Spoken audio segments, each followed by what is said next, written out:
캐스팅.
할렐루야. 좋으신 하나님을 찬양합니다. 오늘도 예배하러 나오신 우리 갈보리 믿음교회 모든 성도님들과 또 가정에서 방송을 통해서 예배하시는 우리 성도님들 축복하고 환영하고 또 감사합니다. 오늘 일부 예배 시간에는 인터넷 상황이 안 좋아서 가정에서 보시기를 기다리시는 분들이 잘 전달이 안 되셨다고 합니다. 우리 교회뿐만 아니라 LA 지역에 광범위하게 인터넷 상황이 좀 나빠서 방송이 어려웠다고 합니다. 양해해 주시고요. 2부 예배 시간에 우리 현장과 또 방송 예배 통해서 하나님께서 귀한 은혜 우리 모두에게 주실 줄로 믿습니다. 다 같이 묵상 기도하심으로 주일 2부 예배 하나님 앞에 올려드리시겠습니다.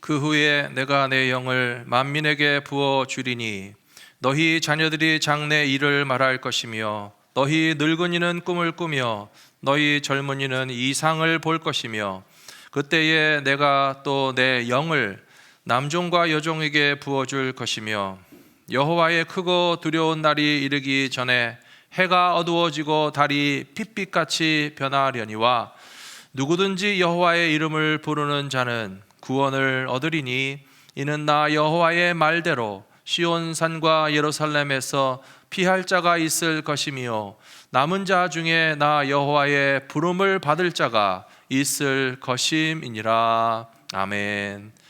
사랑하신 아버지 하나님, 우리를 이 세상 가운데 고아와 같이 버려두지 아니하시고 보혜사 성령님을 보내주셔서 우리의 삶과 존재 가운데 임재하여 주시고 아버지 하나님의 인도하심을 따라 살아갈 수 있는 귀한 특권을 허락해 주시니 감사합니다.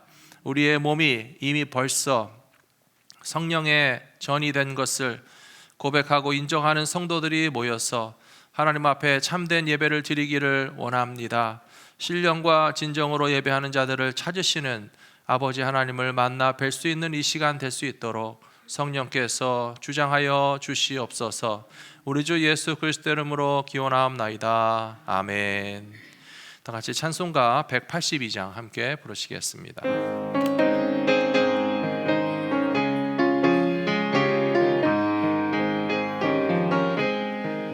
주같이 흐르는 기쁨 성령 강림함이라 정결한 마음 영원하도록 주의 거처 되겠네. 주님 주시는 참된 평화가 내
시간에 우리 자신의 모습을 돌아보면서 하나님 앞에 참회의 기도를 드리시겠습니다.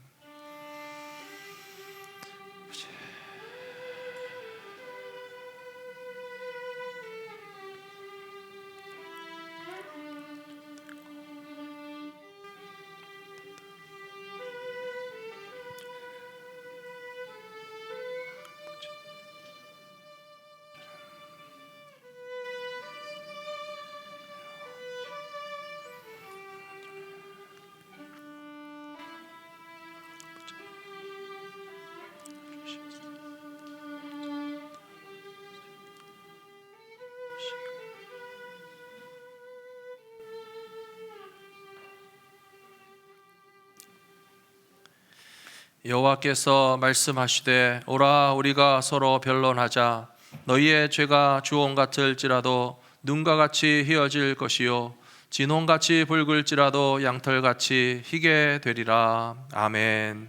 전능하사 전지를 만드신 하나님 아버지를 내가 믿사오며 그 외아들 우리 주 예수 그리스도를 믿사오니 이는 성령으로 잉태하사 동정녀 마리아에게 나시고 본디오 빌라도에게 고난을 받으사 십자가에 못 박혀 죽으시고 장사한 지 사흘 만에 죽은 자 가운데서 다시 살아나시며 하늘에 오르사 전능하신 하나님 우편에 앉아 계시다가 저리로서 산 자와 죽은 자를 심판하러 오시리라. 성령을 믿사오며 거룩한 공회와 성도가 서로 교통하는 것과 죄를 사하여 주시는 것과 몸이 다시 사는 것과 영원히 사는 것을 믿사옵나이다. 아멘. 다 같이 찬송가 310장 함께 부르신 후에 한영배 집사님 우리를 대표하여 기도해 주시겠습니다.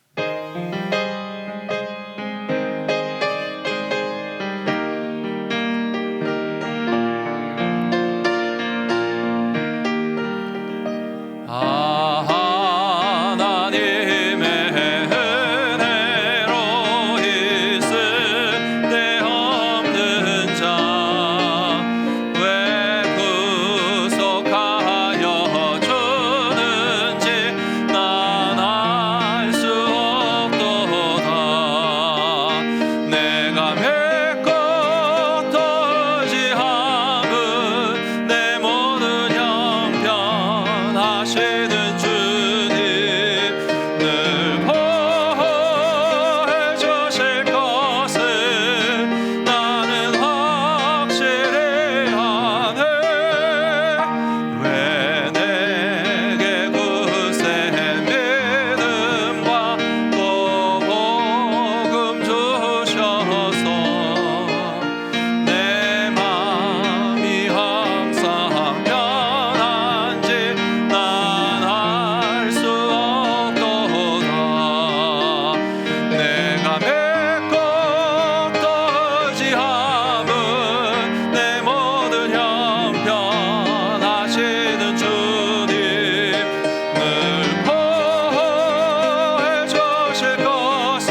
영광 받으시기에 합당하신 주님, 지난 한 주간도 성령 안에서 보하시고 인도하여 주심을 감사드리옵나이다. 예수께서 제자들에게 말씀하시기를 예루살렘을 떠나지 말고 내게서 들은 바 아버지께서 약속하신 성령을 항상 깨어 기다리라 말씀하신 대로 주님의 날 이 시간 성령 강림 주의를 허락하시고 주님의 존전에서 또한 허락하신 각 처소에서 방송을 통해 예배케 하심도 무한 감사드리옵나이다. 주님께서 십자가에 못 박히시고 죽으시고 3일 만에 부활 승천하셔서 약속하신 바 성령님을 보내주시는 한없는 하나님의 사랑의 보온을 입었음에도 현 세태의 어려운 실정을 핑계삼아 자유로운 주님의 품을 떠나 온전히 주님의 자녀로서 살지 못하고 있음도 자복합니다. 사랑과 자비의 하나님, 이 또한 지나가리라 하셨거늘 이토록 오랜 세월 코로나 팬데믹으로 인해 암울하고 막막한 희망과 미래가 단절된 터널한 속으로 저희들을 가두어 두시고 심적으로 경제적으로 고정케 하시며 연단하심도 주님의 뜻인 줄 믿사오며 그 연단 속에서도 눈동자와 같이 보호하여 주심도 감사드리옵나이다.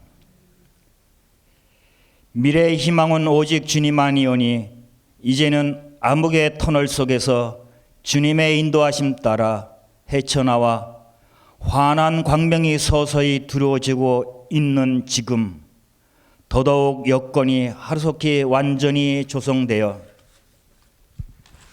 주님의 존전에 함께 모여 예배드리고 목소리 높여 찬송하고 기쁨으로 봉사하고 성도가 함께 교제하는 역동적이고 연연해온 대면 예배로 코로나 이전에 살아있는 갈보리 믿음 교회로 되도록 하기를 간절히 소원합니다.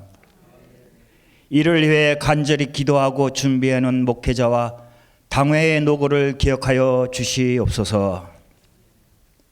주의 재단에 세우신 담임 목사님, 성령의 두루마리로 축복하셔서 마지막 때는 먹을 것이 없어서 기근이 아니요 입을 것이 없어 기근이 아니라 오직 하나님 말씀이 없어 기근이라 하셨사오니 갈급한 저희 영혼들에게 해갈의 말씀을 주시는 지혜와 능력을 더하여 주셔서 말씀을 받는 모든 성도님들에게 은혜와 기쁨의 한 시간이 되기를 바라옵고 원하옵나이다. 아직도 어려운 여건 속에서도 최선을 다해 찬양코자 하는 성가대원을 기억하시고 일일이 위로하시고 어루만져 주시옵소서. 코로나로 인해 절망 속에서 고통받는 가운데에서도 주님의 향기를 흠양하자 예배드리는 전 세계 주님의 자녀들, 또한 이 시간 이 자리에 모인 갈보리 믿음교회 성도님들, 각 처소에서 예배드리는 성도님들 모두 함께 하실 줄 굳게 믿사옵고 범사에 감사하며 성령님으로 저희와 함께 하시는 우리 주 예수님의 거룩하신 이름으로 기도하옵나이다. 아멘.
감사합니다. 오늘 성령 강림 주일을 맞이해서 성령의 큰 불을 주셔서 찬양하셨으니 우리에게 하나님의 성령 부어주실 줄로 믿습니다.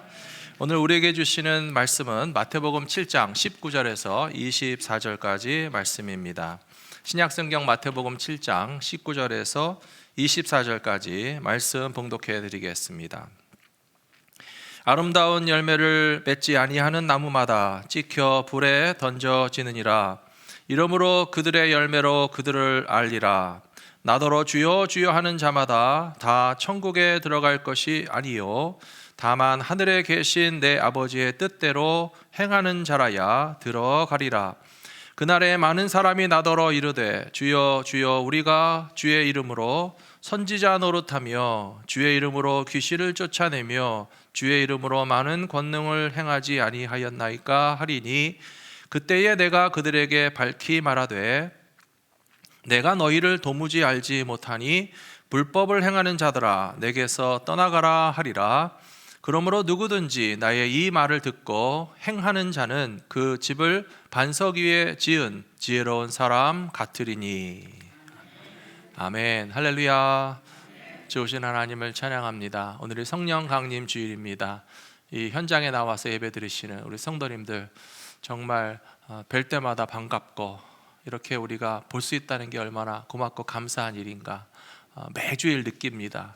그리고 교회 오고 싶으시지만 지금 나오지 못하시는 성도님들도 계신데요, 가정에서 방송으로 예배 드리셔도 우리의 정말 사람과 교회 안에서의 믿음과 관계들이 1년 넘게 지나도록 변함없이 하나님께서 지켜주시고 보호해 주신다는 것을 생각할 때에 더 빨리 우리가 자유롭게 대해서 마음껏 한자리에서 예배드릴 수 있는 날을 기도하게 됩니다.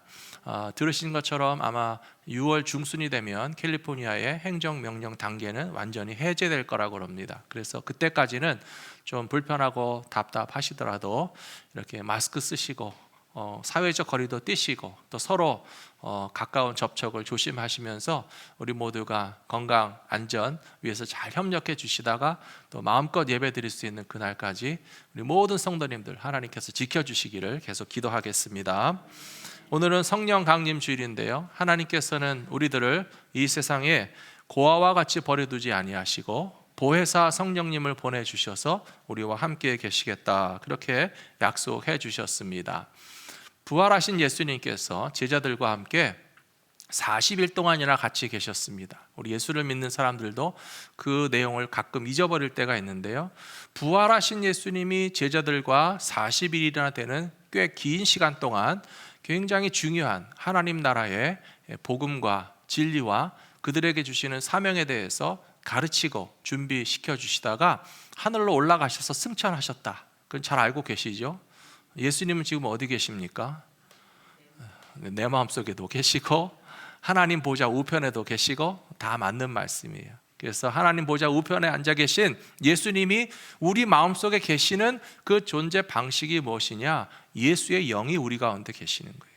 성령님을 보내주신 거예요. 그래서 둘 다 맞는 것이 하나님 보좌 우편에도 예수님 계시고요, 예수님의 영을 우리의 마음속에 보내주셨기 때문에 성령님이 우리 안에 계신 것은 예수님의 영이 우리와 함께 계시는 사실이기 때문에요, 그렇게 예수님께서 제자들에게 성령을 보내주시겠다라고 약속했고요, 그래서 예수님의 약속을 믿고 기다리면서 오늘 집사님 기도하신 것처럼 기도에 힘썼습니다. 마가의 다락방에서 120명의 성도들이 성령님 오실 때까지 기도하면서 기다렸더니 오순절 성령 강림의 역사가 일어났고, 바로 우리가 성령 강림 주일 오늘 예배를 기념하며 드리는 이유가 예수를 믿는 제자들에게 보내주신 성령님을 우리가 다 만났고 경험했고 또 계속적으로 성령 충만한 삶을 살아야 하기 때문에 오늘 이 예배를 통해서 과연 성령의 사람들은 어떻게 살아가는가 하는 것을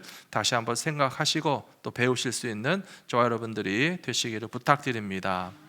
성령의 사람들은 첫 번째로 하나님의 뜻을 따라서 기도한다라고 주님이 가르쳐 주시고 있습니다. 저는 오늘 사실 성령 강림 주일이기 때문에 좀 더 성령에 관련된 말씀을 따로 찾아서 본문과 설교를 준비할까라고 하는 생각을 했었는데요, 순서에 따라서 마태복음 7장의 내용을 보다 보니까 예수님께서 말씀하신 천국 백성, 하나님 나라 백성들의 삶의 방식과 성령 충만한 성도들의 모습이 따로 분리되어 있지 않습니다. 일치되고 있다는 사실을 제가 발견하면서 저도 놀랐습니다. 예수님께서 산상수훈을 통해서 천국 백성, 하나님의 나라 백성들은 이렇게 살아야 된다라고 가르쳐 주신 말씀이 곧 성령 충만한 성도들의 모습과 똑같다라고 하는 이 사실을 오늘 발견하시면서 제가 깨달은 것이 맞는지 틀리는지 우리 성도님들이 같이 잘 확인해 주시면 좋을 것 같습니다. 오늘 예수님께서 마태복음 7장 21절에서 이렇게 말씀하셨죠. 나더러 주여 주여 하는 자마다 다 천국에 들어갈 것이 아니요 다만 하늘에 계신 내 아버지의 뜻대로 행하는 자라야 들어가리라. 이 말씀을 읽으면서 우리는 좀 놀라고 또 충격을 받게 됩니다. 저와 여러분들이 다 예수님에게 주님 주님 하는 사람들이잖아요. 그런데 예수님께서 말씀하시기를 주여 주여 하는 사람이라고 해서 다 천국에 들어가는 것이 아니고 주여 주여 하는 사람들 가운데도 천국에 들어가지 못하는 사람도 있다라고 예수님이 말씀하신 거예요.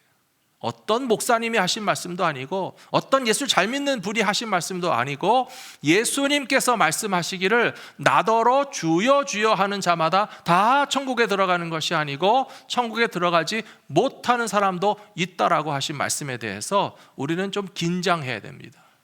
두려워해야 됩니다. 이 말을 다른 말로 바꾸자면 교회 다니는 사람들이라고 해서 다 천국에 들어가는 것이 아니고 교회 다니는 사람들 중에도 천국에 들어가지 못할 사람도 있다라고 하는 사실을 우리가 인정하면서 우리는 어떻게 하여야 천국에 들어가기에 합당한 하나님의 백성으로서 끝까지 살아갈 수 있을 것인가 라고 하는 것을 생각하면서 이 말씀을 해석하셔야 되는데요. 주님의 말씀을 읽다가 보니까 하늘에 계신 내 아버지의 뜻대로 행하는 자라야. 21절 말씀 좀 보여주시기 바랍니다. 하늘에 계신 내 아버지의 뜻대로 행하는 자라야 들어가리라. 이 말씀을 읽으면서 좀 해석할 때 오해할 가능성이 있습니다. 뭐냐 하면 믿음은 있는데 행함이 없으면 천국까지 못한다. 그렇게 단순히 해석하시면 안 된다는 거예요. 행위도 물론 중요합니다. 하지만 그 행위가 어디서로부터 왔고 어떤 종류의 행위이냐라고 하는 것이 굉장히 중요하다는 말씀이에요. 이 마태복음 7장 21절의 말씀은 물론 믿음을 행위로서 실천하고 나타내야 한다라고 하는 뜻으로 해석하는 것이 당연히 가능하지만 저는 이 본문 말씀에서 주목하게 된 한 대목이 있습니다. 뭐냐 하면요, 하늘에 계신 내 아버지의 뜻대로. 이 부분을 딱 보시면 뭐가 생각나세요? 주기도문이 생각나시죠? 하늘에 계신 내 아버지의 뜻대로 라고 하는 대목을 딱 띄어서 보시면 완전히 주기도문의 첫 시작하는 부분과 똑같잖아요. 하늘에 계신 우리 아버지시여 이름이 높임을 받으시오며 뜻이 하늘에서 이루어진 것과 같이 땅에서도 이루어지기를 소원합니다. 예수님께서 주기도문을 가르쳐 주신 내용이 여기 마태복음 7장 21절에서 같이 반복되면서 제가 오늘 깨닫게 된 것이 뭐냐 하면 이 행위라고 하는 것은 예수를 믿는 성도들이 행하는 모든 믿음의 실천을 다 포함하겠지만은 그러나 먼저 기도에 관한 말씀이다라고 다시 생각하게 되었습니다. 다시 말씀드리자면 기도할 때에도 어떻게 기도하라는 뜻입니까? 하나님의 뜻대로 기도하라는 것입니다. 기도할 때도 어떻게 기도하시라는 말씀입니까? 성령의 인도하심을 따라서 기도하는 것이 하나님의 뜻대로 행하는 것 중에서 무엇보다도 먼저 해야 되는 일이다 라고 하는 사실을 기억하실 수 있는 저와 여러분들이 되시기를 부탁드립니다. 이 말씀을 생각하면서 또 우리들의 기도에 관해서 제가 생각해 보니까 사람들이 하는 많은 기도, 크리스찬들이 하는 많은 기도에는요, 하나님의 뜻대로 하는 기도도 물론 있지만 내 뜻대로 하는 기도가 굉장히 많다는 생각하게 됩니다. 내 생각대로 기도합니다. 내가 원하는 것을 하나님께 요청합니다. 하나님, 저는 이것도 필요하고 저것도 필요하고 건강도 필요하고 물질도 필요하고 지혜도 필요하고 필요한 것을 다 구할 수 있습니다. 우리가 필요한 것을 하나님께 구하는 것이 잘못된 것은 아니지만 그러나 정말 하나님께서 나에게 원하시는 내용은 무엇인지 좀 물어보셨어요? 물어보는 기도도 하세요. 하나님, 저는 이런 게 필요한데요, 하나님은 저에게 뭘 주기 원하세요? 언제 주기 원하세요? 어떻게 주기 원하세요? 하나님의 뜻대로 기도하라는 것은 내가 필요한 것을 구하는 기도도 틀린 기도는 아니지만은, 그러나 하나님이 내게 주시는 것이 무엇일지를 깨달아 알 수 있는 그런 기도의 삶이 성령의 인도하심을 받는 기도의 삶이라고 저는 생각합니다. 사랑하는 자녀들을 바라보시면서 부모님들은 자녀들이 원하고 필요한 것은 다 해주고 싶은 마음이 있으실 거예요. 그런데요, 자녀들을 향한 기준이 있고 때가 있고 방법이 있어요. 만일에 철없는 어린 아이들이 엄마가 요리하는 것을 보면서 나도 요리를 하겠다고 칼과 불을 들고 덤비면 즉시로 허락하십니까? 아니잖아요. 조심스럽게 배워가면서 네가 칼과 불을 잘 쓸 수 있을 때가 되면 엄마 아빠를 따라서 함께 요리해도 된다라고 천천히 그 아이의 수준에 맞춰서 허락하실 거예요. 만일에 집에 아이가 정말 운전을 하고 싶고 차를 몰고 다니고 싶은데 아직 면허를 딸 나이도 되지 않았지만 자식이 달라고 그러니까 무조건 차도 사주고 차키도 맡겨주시는 그런 어리석은 부모가 어디 있습니까? 이 자녀에게, 내 사랑하는 자녀에게 어느 때가 되면 차도 필요하고 어느 때가 되면 열쇠도 맡길 수 있다라고 하는 부모님의 시간표가 있고 부모님의 계획표가 있어서 내 사랑하는 자녀애가 가장 필요하고 좋은 것을 받아도 되는 그때가 됐을 때 부모님의 계획표와 시간표에 따라서 허락해 주시는 것이 아니겠습니까? 하나님께 기도하는 것도 마찬가지예요. 우리가 왜 성령님의 인도하심을 따라서 기도해야 되는지 아십니까? 우리는 하나님의 계획표를 모르기 때문에 하나님께 물어가면서 기도해야 되는 거예요. 하나님의 시간표가 언제 정해져 있으신지 우리는 모르기 때문에 성령님을 통해서 기도하면서 하나님께서 나를 위해서 예비하고 준비해 놓으신 그 계획표와 시간표에 따라서 하나님의 뜻을 알게 해달라고 기도한다면 우리의 기도는 가장 멋지게 응답받는 좋은 기도가 될 것이라고 저는 믿습니다. 사랑하는 성도 여러분, 마태복음 7장에서 예수님은 기도에 관한 말씀도 또 하셨는데요, 누가 떡을 달라고 하면 돌을 주겠으며 누가 자식이 생선을 달라고 하는데 뱀을 줄 부모가 있겠느냐. 이 말씀은 하나님께서는 언제나 우리에게 좋은 것을 주시려고 예비하고 계신다는 뜻이 됩니다. 믿으십니까? 하나님께서 우리 사랑하시기 때문에요, 우리가 떡을 달라고 하는데 돌을 주실 리가 전혀 없으시고요, 우리가 생선 가지기를 원하는데 전갈이나 뱀을 주실 하나님은 절대 아니시라는 거예요. 근데 놀라운 것은 이 마태복음 7장에서 이 똑같은 내용의 말씀이 나중에 누가복음에 가서 보면 아주 똑같이 반복이 되는데요, 그러나 이 누가복음에서는 한 구절의 말씀이 추가되어 있습니다. 추가된 내용은 뭐냐 하면 누가복음 11장 13절에서 너희가 악할지라도 좋은 것을 자식에게 줄 알거든 하물며 너희 하늘 아버지께서 구하는 자에게 성령을 주시지 않겠느냐. 사랑하는 성도 여러분, 하나님께서 우리에게 좋은 것을 주기 원하신다는 사실을 믿는다고 고백하셨죠? 성령을 주신다고 믿으십니까? 우리에게 성령을 보내주시려고 하나님께서 예비하고 계시고 원하시기 때문에 우리에게 성령을 주시옵소서 우리가 기도하고 환영하고 맞아드리면 하나님의 뜻을 그 무엇보다도 누구보다도 잘 알 수 있도록 도와주시는 성령님께서 우리 안에서 역사해 주실 것이라고 저는 믿습니다. 유다서 1장 20절 말씀에도 보시면 사랑하는 자들아 너희는 너희의 지극히 거룩한 믿음 위에 자신을 세우며 성령으로 기도하며 이렇게 되어 있습니다. 사랑하는 성도 여러분, 우리의 기도가 내가 필요하고 원하는 것만 하나님께 막 요청하는 기도가 아니고 성령의 인도하심을 따라서 기도하실 수 있는 저와 여러분들이 되시기를 부탁합니다. 때때로 우리 성도님들과 대화를 나누고 또 성경 공부를 하다 보면요, 목사님 저는 참 기도가 잘 안 나와요 하시는 분들이 계세요.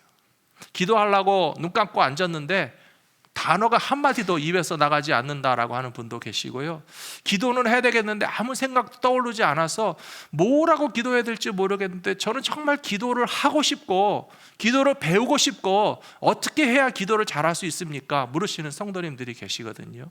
저는 그런 분들의 그 솔직함과 그 안타까움이 너무 반갑기도 하고 고맙기도 하고, 어떻게 우리 성도님들에게 기도를 가르쳐 드릴 수 있을까 같이 기도를 훈련하기도 했었는데요, 성령님께서 나로 하여금 기도할 수 있게 해달라고 요청하시기 바랍니다. 우리가 마땅히 빌 바를 알지 못하나 말할 수 없는 탄식으로 성령께서 우리를 위하여 간구하시느니라 라고 되어 있잖아요. 그래서 무슨 말로 기도해야 될지 모르겠고 기도하려고 앉아있는 내 마음과 생각이 텅 빈 것 같아 보일 때 제가 지금 알려드리는 요 한 가지라도 기억하고 따라해 주셨으면 좋겠어요. 뭐라고 기도하면 되겠습니까? 성령님, 나에게 기도를 가르쳐 주세요. 한번 따라해 보세요. 성령님, 나에게 기도를 가르쳐 주세요. 하나님께서 우리에게 성령님을 보내주시고 우리에게 기도를 가르쳐 주셔서 어떻게 기도해야 될지를 알게 하시는 놀라운 역사가 일어나게 될 줄로 믿습니다.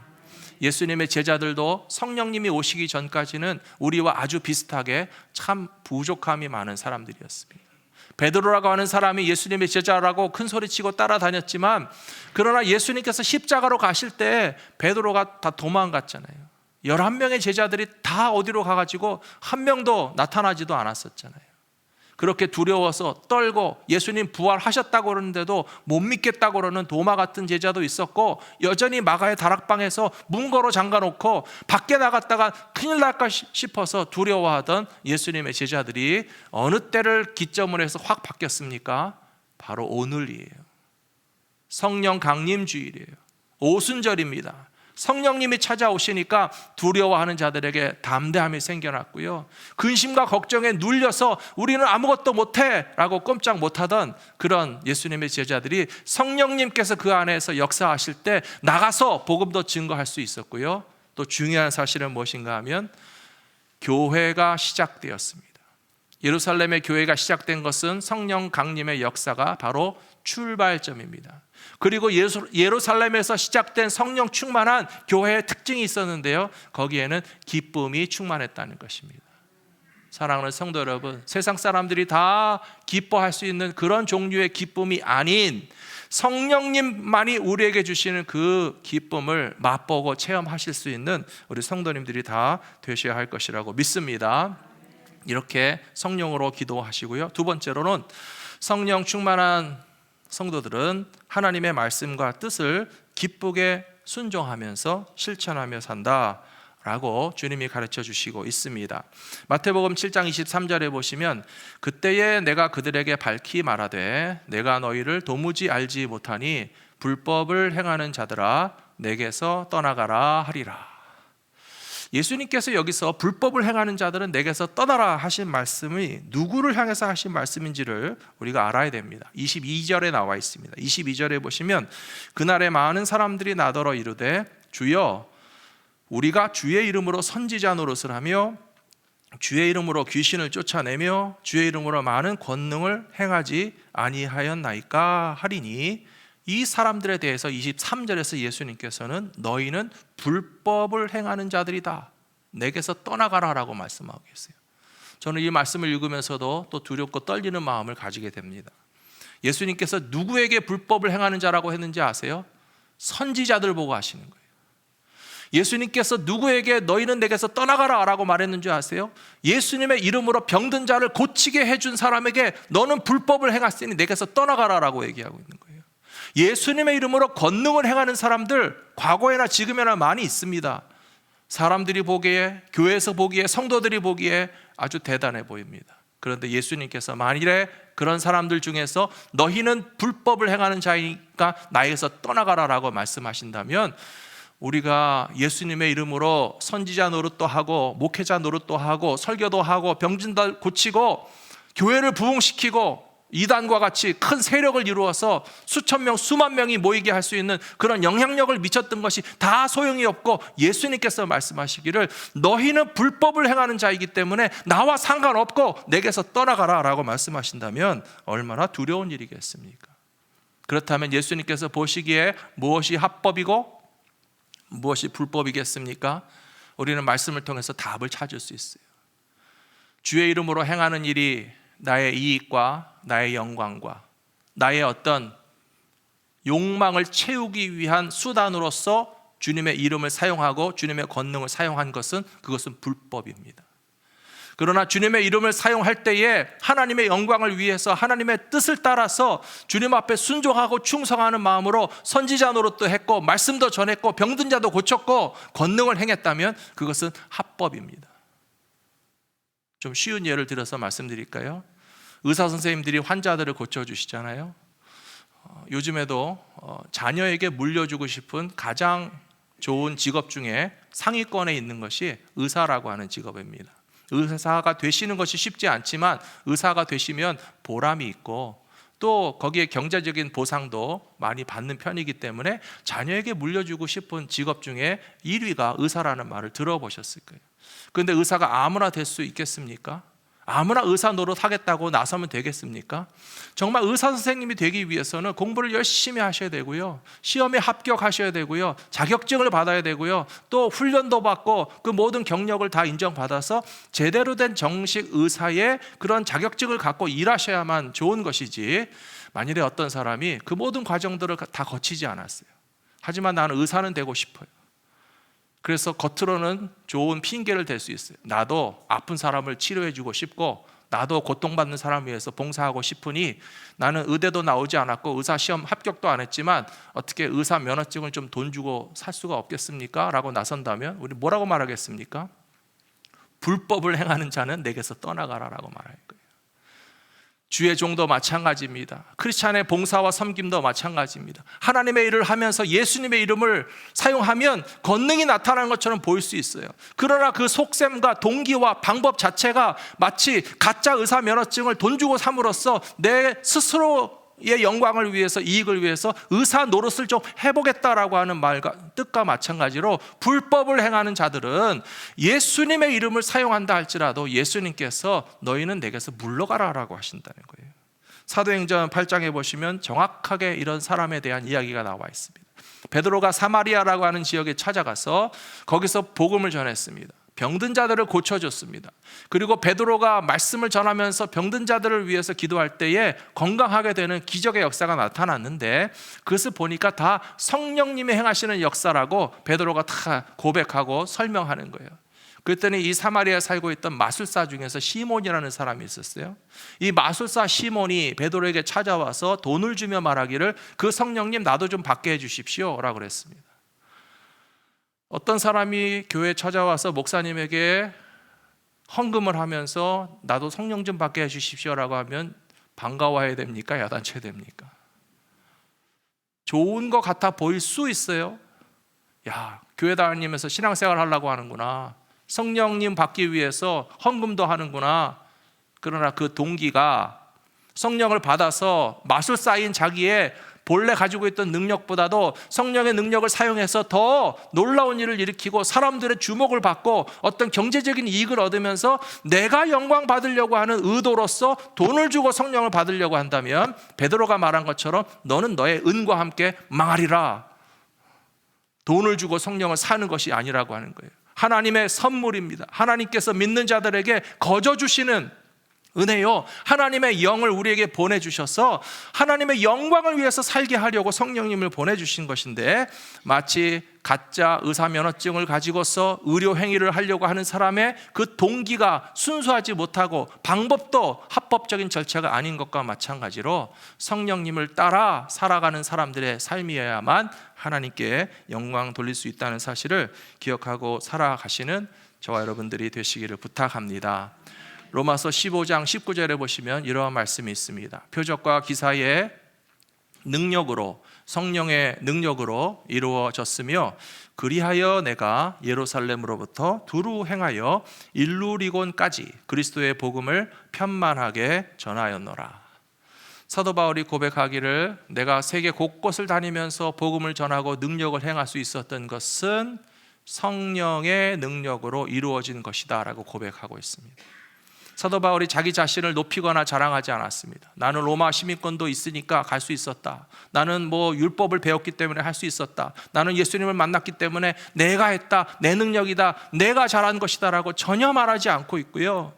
이렇게 복음을 전하면서 곳곳에 다니면서 예수의 이름을 증거할 수 있었던 모든 일들이 내 안에 나와 함께 계시는 성령님의 능력으로만 할 수 있었다라고 고백하는 것이 모든 크리스찬들의 삶과 신앙과 행함의 방식이 되어야 할 것이라고 저는 믿습니다.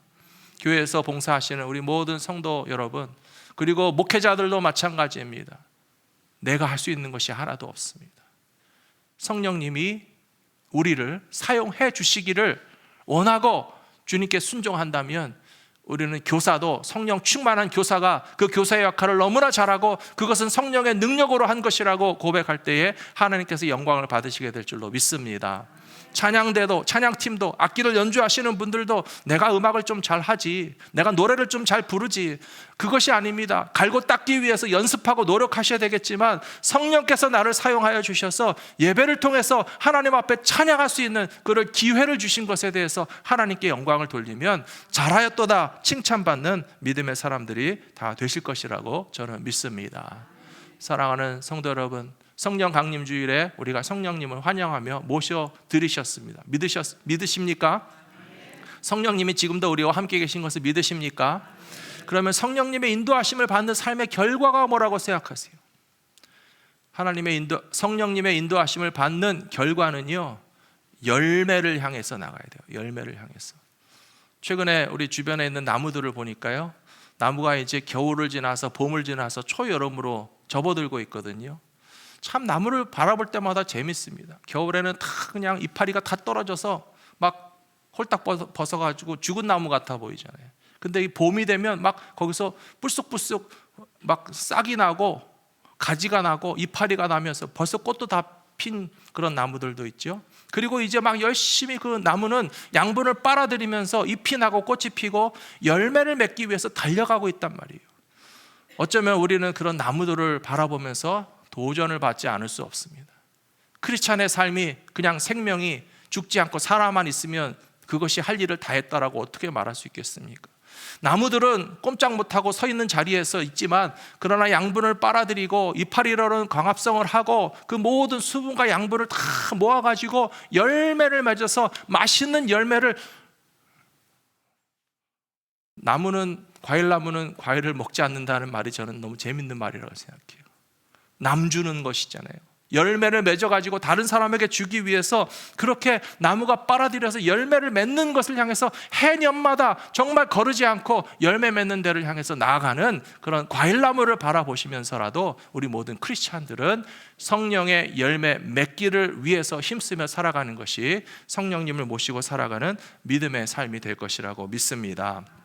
갈라디아서 5장에 성령의 열매에 관한 말씀이 나오는데요, 성령 충만한 성도들은 우리의 인격과 삶과 관계를 통해서 풍성한 성령의 열매를 맺는 것이 당연하다는 것입니다. 세 번째 대지를 좀 보여주십시오. 성령 충만한 성도들은 그 인격 속에서 성령의 열매를 맺습니다. 그리고 삶과 관계 속에서 성령의 열매를 나타나게 되어 있습니다.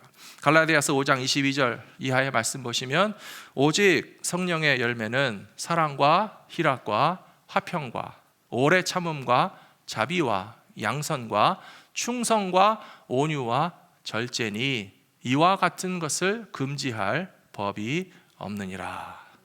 점잖은 표현이지만요, 우리가 알아듣기 쉬운 표현으로 하자면 못 말린다는 거예요. 과일나무가 과일 맺는 것은 못 말린다는 거예요. 성령 충만한 성도들에게 성령의 열매가 나타나는 것은 막을 법이 없고 금지할 법이 없고 열매가 자연스럽게 당연하게 나타날 것이기 때문에 우리의 인격과 삶과 관계를 통해서 성령의 열매가 나타나는 것은 얼마나 좋은 일인지 모르겠습니다. 사랑하는 성도 여러분, 성령의 열매 맺기를 사모하십니까? 사랑의 열매가 맺혀질 줄로 믿습니다. 희락, 기쁨의 열매가 맺혀질 줄로 믿습니다. 화평의 역사가 일어나게 될 줄로 믿습니다. 인내 잘 못하시는 분 있으시죠?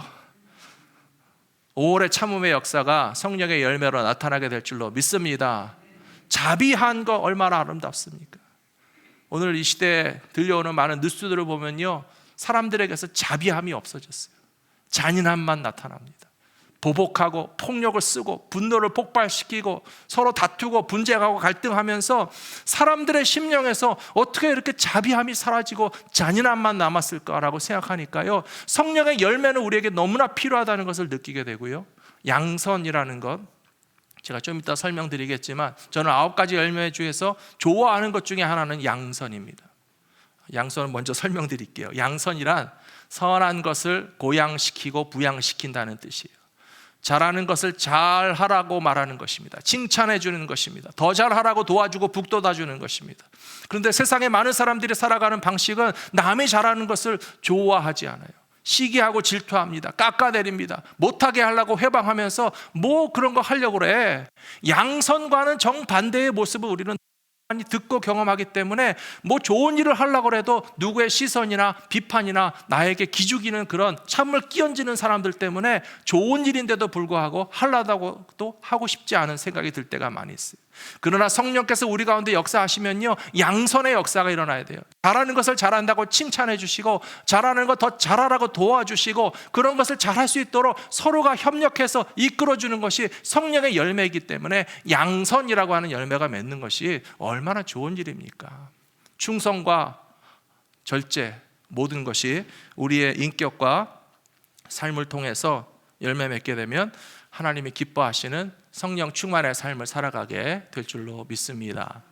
저는 아주 오래전에 뉴저지 지역에 가족들이랑 여행을 간 적이 있었는데요, 아는 분의 집에 놀러 갔더니 하룻밤 자고 났는데 우리 동네에 복숭아 과수원이 있다고 그래요. 복숭아 과수원이 복숭아들이 막 주렁주렁 열렸는데 굉장히 맛있고 입장료만 내면 들어가서 그 복숭아를 따서 먹을 수 있다고 그래요. 그래서 복숭아 농장에 처음 가봤고, 저도 복숭아를 좋아하기 때문에 정말 그 다음날 식구들이랑 가보니까요, 입장료 내고 들어간 복숭아 밭에 정말 크고 달고 맛있는 그 백도 복숭아 아시잖아요.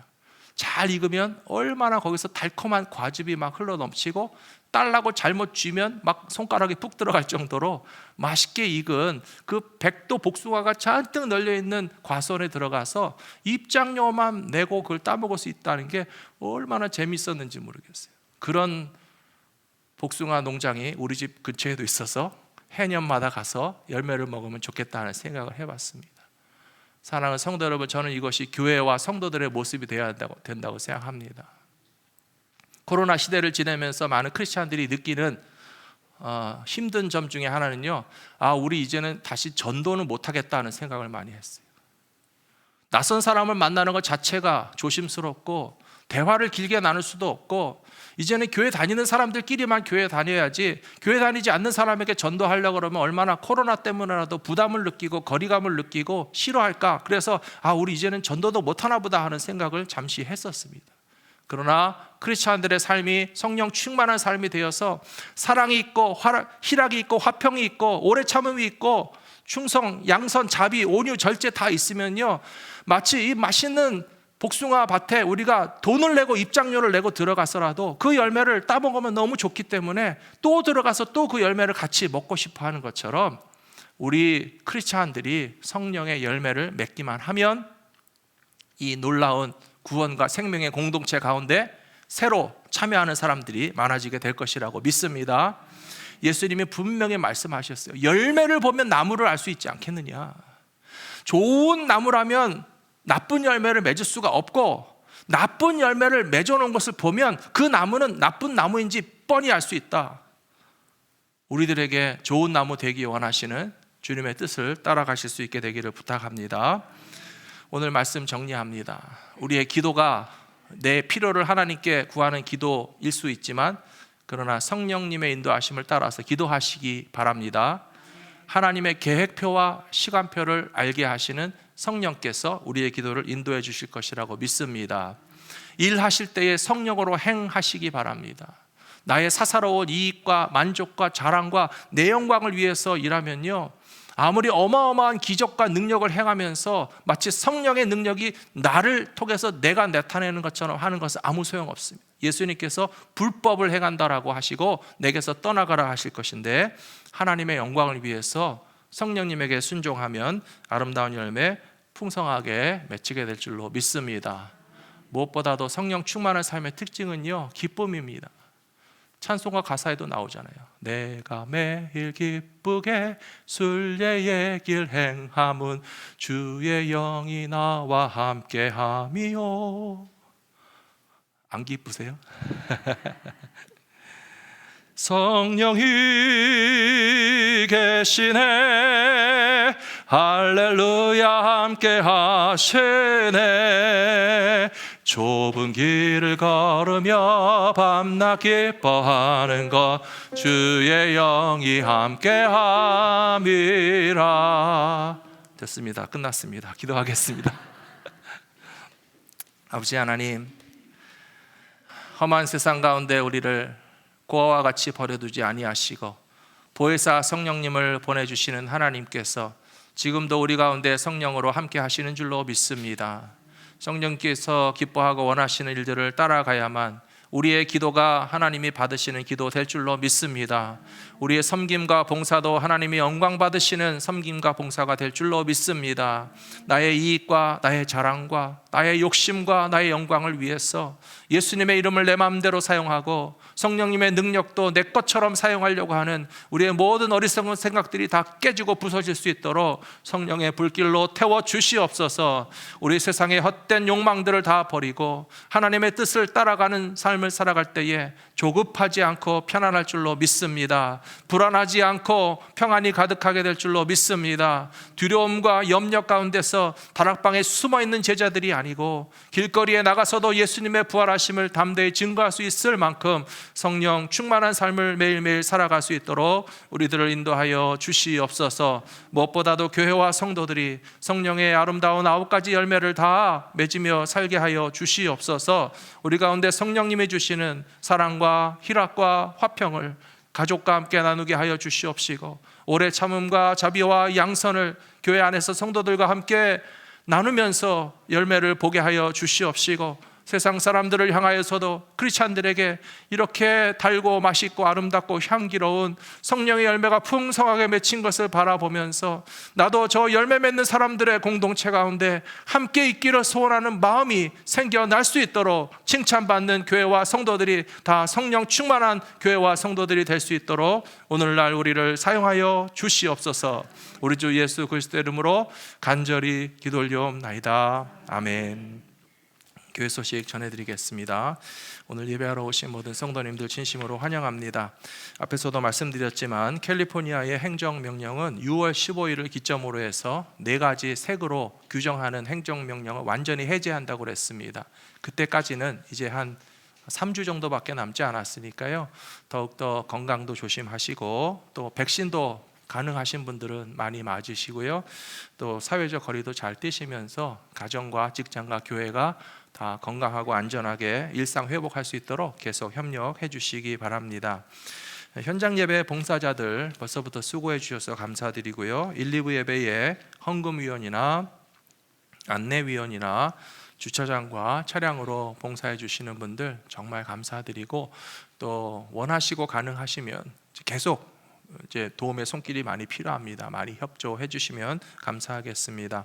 커넥트 라이프 성경 통독 교실 화요일과 토요일에 계속 진행되고 있습니다. 온라인으로 들으실 수 있고요. 또 함께 참여하기 원하시는 분들은 언제라도 김정훈 목사님에게 신청해 주시기 바랍니다.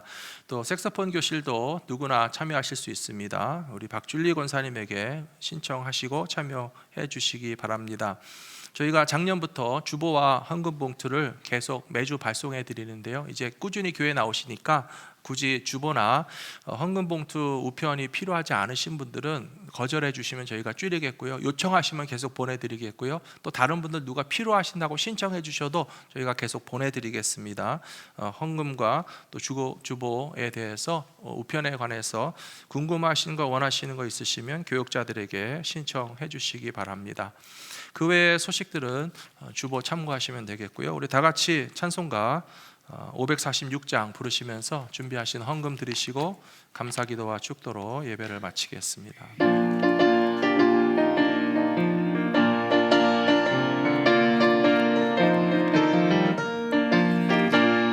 주님 약속하신 말씀 위에서 영원토록 주를 찬송하리라. 소리 높여 주께 영광 돌리며 약속 믿고 굳게 서리라. 굳게 서리 영원하신 말씀 위에 굳게 서리 굳게 서리 그 말씀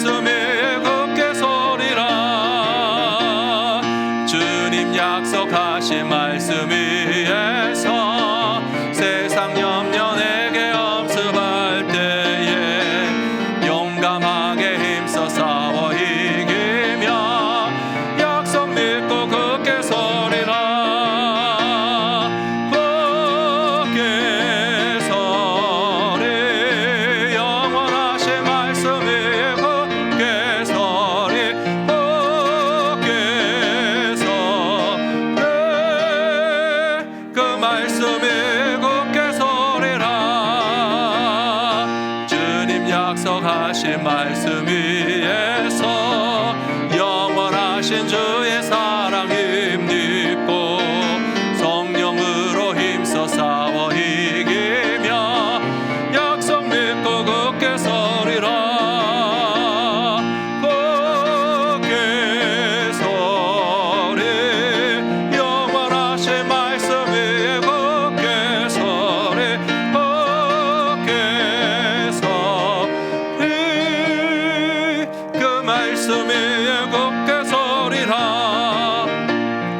주님 약속하신 말씀 위에서 성령 인도하는 대로 행하며 주님 품에 항상 안식 얻으며 약속 믿고 굳게 서리라. 굳게 서리 영원하신 말씀 위에 굳게 서리 굳게 서리 그 말씀 위에 굳게 서리라. 고마우신 아버지 하나님, 우리의 인생에 가장 필요한 것이 무엇인지 우리들보다도 하나님 더 잘 아셔서 하나님의 계획표와 하나님의 시간표대로 우리의 먹을 것과 입을 것을 공급하여 주실 뿐만 아니라 광야와 같은 인생의 여정 가운데 언제나 좋은 것으로 허락하여 주시는 아버지 하나님 앞에 감사와 찬송을 드리기를 원합니다. 아버지, 우리가 이 땅 위에 살아가면서 무엇을 먹을까 무엇을 마실까 염려하며 내일을 위하여 염려하며 키가 한 자나 더 자라기를 위하여 염려하며 우리의 생명이 얼마나 더 길어지기를 아무리 몸부림쳐도 하나님께서 정하신 때와 방법이 아니라면 어떻게 우리의 생명과 건강과 삶의 필요가 공급되어지고 채워질 수 있겠습니까? 내게 있는 모든 것들이 다 아버지께로부터 온 것임을 깨닫게 하여 주시옵시고 먼저 그의 나라와 그의 의를 구하게 하여 주시옵시고 우리가 기도할 때에 하나님의 뜻에 합한 기도를 드릴 수 있도록 성령으로 기도하게 하여 주시옵소서. 우리의 행하는 모든 봉사나 우리의 행하는 모든 사역들이나 우리가 주님의 이름으로 행하는 모든 일이라 할지라도 나의 자랑과 교만과 나의 욕심을 위해서 한다면 주님께서 보시기에 불법을 행하는 자들이라 판단을 받지 아니하도록 두렵고 떨리는 마음을 가지게 하여 주시옵시고 오직 하나님의 뜻을 따라 순종함으로 말미암아서 착하고 충성된 종이라고 칭찬받을 수 있는 모든 믿음의 사람들과 이 시대 주님의 종들과 우리 동역자들이 다 될 수 있도록 인도하여 주시옵소서. 이 시간 주님 앞에도 합당한 예물을 정성껏 드립니다. 하나님의 것을 하나님께 드릴 때에 기쁜 마음 감사하는 마음으로 드리게 하여 주시옵시고 이 물질뿐만 아니라 우리의 삶 전체가 거룩한 산 제사가 되어서 하나님께서 기뻐 받으시는 영적 예배의 삶을 살아갈 수 있게 하여 주시옵소서. 우리 성도들의 삶의 자리가 일상으로 회복되게 하여 주시되 건강과 안전에 더 이상 위협받지 않게 하여 주시옵시고 학생들은 학교에서 또 직장과 일터에서 성도들의 교회를 통해서 하나님 나라를 확장하는 일을 이전보다도 더욱더 왕성하게 감당할 수 있도록 더욱더 성령으로 충만한 이 시대의 모든 크리스찬들과 저희 모두가 되게 하여 주시옵소서. 특별히 사랑하는 성도들 가운데 오랜 시간 육체의 질병과 연약함으로 고통받는 성도들을 주님께서 더욱 기억하여 주시옵시고 더욱 보호하여 주시옵시고 속히 치료하여 주셔서 기쁨과 감사함으로 함께 주님 앞에 가까이 나올 수 있도록 붙잡아 주시옵소서. 이제는 교회의 머리가 되시는 우리 주 예수 그리스도의 귀하신 은혜와 우리를 위하여 성령님을 보내주시고 항상 동행하여 인도하여 주시는 좋으신 아버지 하나님의 크고 놀라우신 사랑하심과 성령님의 감화감동 교통하시며 아름다운 열매를 맺을 수 있도록 끊임없이 권고하여 이끌어 주시는 역사하심이 오순절 성령 강림의 역사를 통해서 칭찬받고 기쁨과 감사가 충만하며 복음의 능력을 나타내는 교회와 성도들의 모습이 되었던 것처럼 오늘 이 시대에도 성령 충만한 제자들과 교회의 모습을 이루기 소원하는 모든 성도들, 이 자리에서 예배를 드리든지 방송을 통하여 예배하든지 참된 교회의 모습을 이루며 살기를 소원하는 갈보리 믿음께 속한 모든 하나님의 백성들의 머리 위에 지금으로부터 영원히 함께하여 주시옵기를 간절히 축원하옵나이다. 아멘.